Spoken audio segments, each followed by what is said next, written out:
çalışmaymış, tekrar konuşalım.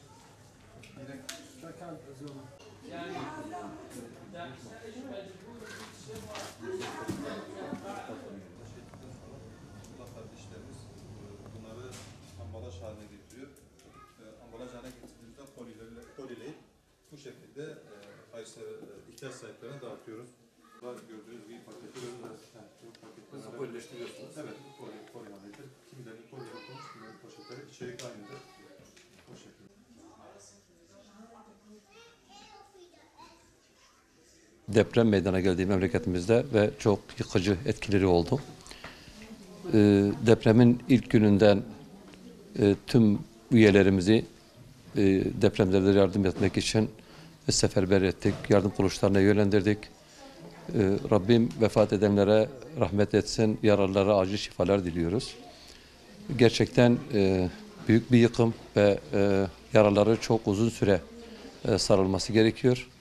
Biz de elimizden geldiğince Batman Haksiye Şubesi olarak üyelerimizi Batman'da faaliyet gösteren yardım kuruluşlarına yönlendirdik. Özellikle Umut Kervanı Vakfı, Allah razı olsun kendilerinden müthiş bir efor harcadılar.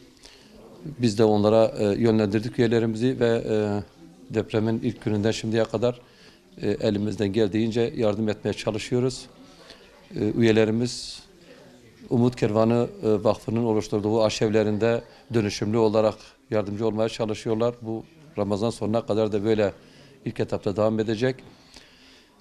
Ve bu yardımlarımızı devam ettirmeye çalışıyoruz. İnşallah bundan sonra da devam edeceğiz. Bugün Ramazan'ın başı biliyorsunuz ve üyelerimizle bir istişare ettik ve 300 koli gıda kolisi depremzede kardeşlerimize verilmek üzere Umut Kervanı Vakfı'na teslim ettik.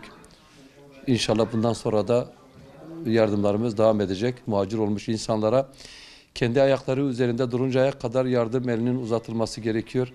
Lütfen bunu esirgemeyelim. Çünkü depremin yıkıcılığı daha bitmedi yani. Çünkü bu insanlar mağdur ve bu mağduriyet devam ediyor. Ben de Sayın Başkanıma bu katkılarından ve desteklerinden dolayı teşekkür ediyoruz.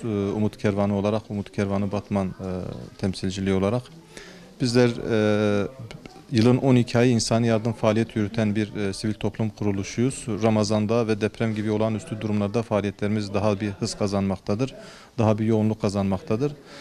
Şu an için bizler hem deprem bölgesindeki kardeşlerimizin yaralarını sarmaya çalışırken bir taraftan da ilimize gelen depremzedelerin ihtiyaçlarını gidermeye dönük faaliyetler yürütmekteyiz. Bu anlamda Batmanlı hayırseverler şu ana kadar bizi yalnız bırakmadılar. Kendilerine teşekkür ediyoruz. Rabbim katkılarından, desteklerinden dolayı kendilerini muvaffak etsin, kendilerini muhafaza etsin inşallah. Ramazan boyunca bu çalışmalarımız, yardım faaliyetlerimiz devam edecek. Bu türden sivil toplum kuruluşlarının sorumluluk bilinciyle bizi tercih etmeleri bizi fazlasıyla onur etmiştir. Kendilerine tekrar başkanımın şahsında tüm üyelerine teşekkürler sunuyorum.